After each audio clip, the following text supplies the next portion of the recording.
السلام علیکم ورحمۃ اللہ وبرکاتہ۔ امید کرتی ہوں آپ سب خیر وافیت سے ہوں گے۔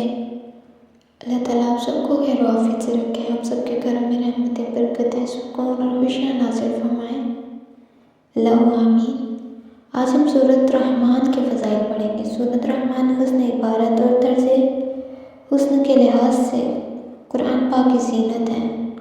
اس سورت کو تلاوت میں ایسا اثر ہے کہ سننے والے پر بے حد خاموشی اور رقت طاری ہوتی ہے، کیونکہ تفسیر ابن کثیر میں لکھا ہے کہ یہ سورت اپنے حسن عبارت اور عمدہ طرز ادائیگی میں دلہن کی طرح آراستہ و پیراستہ اور مزین ہے۔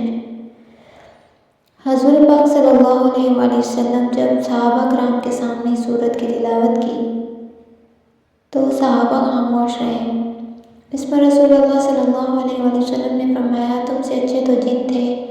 جب بھی ان کے سامنے فَبِأَيِّ آلَاءِ رَبِّكُمَا تُكَذِّبَانِ پڑھتا تو وہ کہتے، تیری کسی نعمت کی ہم ناشکری نہیں کرتے۔ یہ سورت ہر قسم کی حاجت روائی کے لیے بہت اکثر ہے۔ حاجت کے لیے اس سورت کو 11 روز تک روزانہ 11 مرتبہ پڑھیں، انشاءاللہ حاجت پوری ہوگی۔